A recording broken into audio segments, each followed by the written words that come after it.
नमस्कार मित्रों, आज चिंतन में आदर्शवादी व्यक्तित्व बनिए। वर्तमान को देखकर भविष्य का अनुमान लगाया जा सकता है। वर्तमान फूल है और भविष्य उसके परिपक्व होने पर बनने वाला फल। यह सिद्धांत सभी क्रियाकलापों पर लागू होता है। मन पर अनुत्साह छाया हुआ हो, भविष्य की कुछ महत्वपूर्ण कल्पनाएं न उठ रही हों, भविष्य की कई महत्वपूर्ण योजना न बन रही हो, तो फिर समझना चाहिए कि ऐसे व्यक्ति का भविष्य अंधकारमय है। शरीर दिखता तो बढ़ा चढ़ा है, पर उसकी शक्ति मना क्षेत्र में सन्निहित रहती है। मन खिन्न विपन्न हो तो समझना चाहिए कि शरीर स्वस्थ होते हुए भी ऐसा कुछ काम न कर सकेगा जिसकी प्रशंसा की जा सके। इसके विपरीत संसार में ऐसे मनुष्य हुए हैं जिन्होंने बीमारियों से ग्रसित रहते हुए भी, अस्पताल में पड़े रहने पर भी अपने मनोबल, उत्साह और सूझबूझ के सहारे इतने बड़े काम कर दिखाए जिस पर 100 पहलवानों को भी निछावर किया जा सकता है।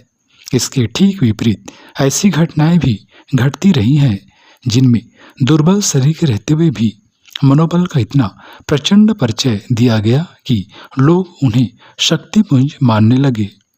शारीरिक सौंदर्य सभी की आंखों को सुहाता है। देखने वाले का आकर्षण भी उसकी ओर अधिक पाया जाता है।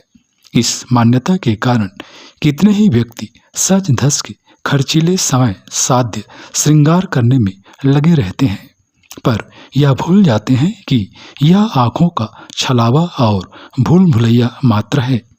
यदि यही वास्तविकता रही होती तो नट नटनियों के ने समूचे संसार को विमोहित कर लिया होता और उनके पीछे चापलूसी करता हुआ हर कोई मारा मारा फिरता।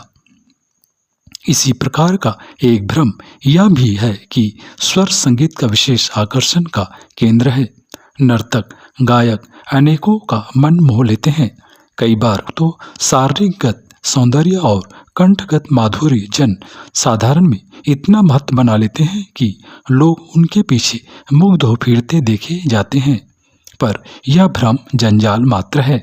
इसके पीछे वास्तविकता का अंश नगण्य होता है। यदि बात ऐसी ही रही तो होती तो संसार में मूर्धन नहीं रहे होते जो रंग रूप कंठ की कलाकारिता होने पर भी औरों को अपनी ओर आकर्षित करते देखे जाते हैं। अष्टावक्र की आकृति कुरूप स्तर की गिनी जाती थी, पर उनकी विद्वता ने बड़े बड़ों को चकित करके रख दिया। गांधी जी 5 फुट 2 इंच लंबाई के थे। शरीर का वजन भी 96 पाउंड था।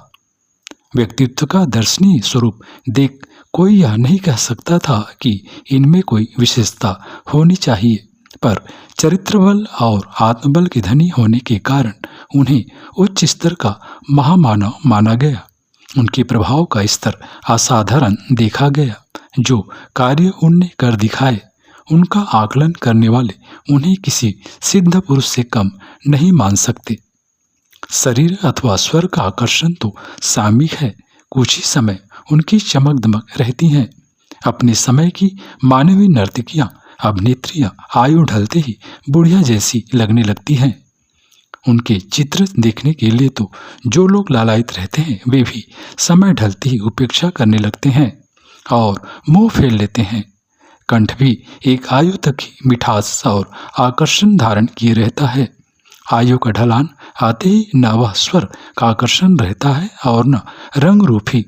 समय के साथ चमड़ी का आकर्षण न जाने कहाँ से कहाँ चला जाता है और समय बदलते ही लोग समझ जाते हैं कि आंखें जिस व्यामोह के कारण धोखा खाती रही हैं, कान जिनका शब्द सुनकर अपने आप को भूल जाते रहे हैं, यह सब मात्र छलावा था।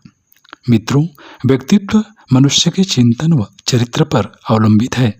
सेवा और परमार्थ ही मनुष्य का वह आकर्षण बनाए रहता है जो जन्म जन्मांतरों तक आभा रहित नहीं होता।